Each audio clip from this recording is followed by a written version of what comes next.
Hi guys, so for this part of relationships and biodiversity for test 6, we're going to simulate gel electrophoresis to compare DNA.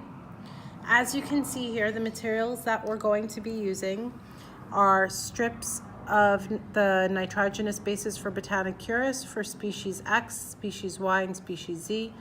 Notice that they're all identified by different colors, so that way when you cut these pieces off as you start the experiment, you will be able to identify the difference between each plant.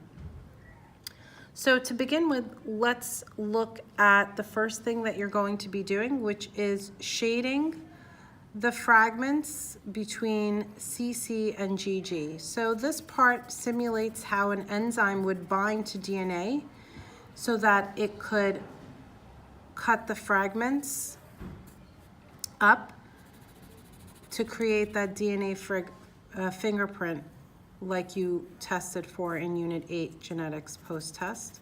So we're shading in the areas, only the areas that have CCGG.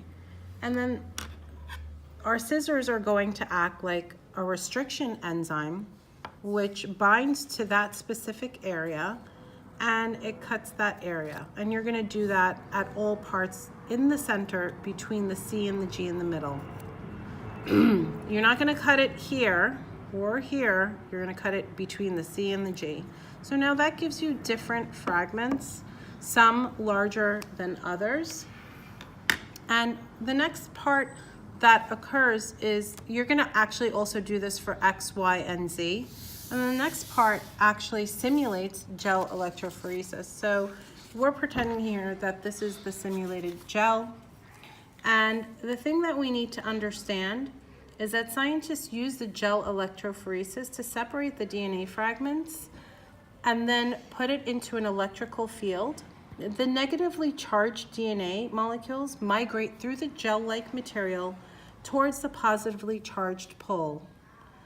The smaller molecules migrate more rapidly through the gel than the larger ones do, and that's because of their molecular weight. So this is the first one that we're going to take a look at. By the way, after you cut it, you're going to remove all the parts, all the spaces around it so it's as small as possible.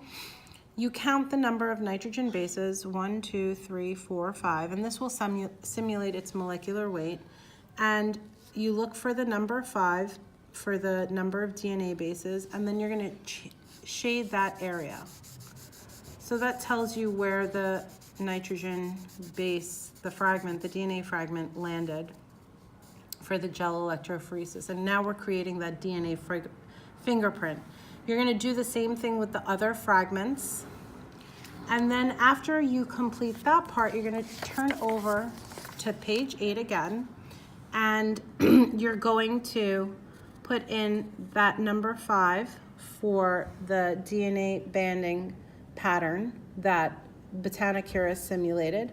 And then you'll continue with the other fragments to see what the numbers will be. After you're finished with that, you'll complete as many analysis questions as possible.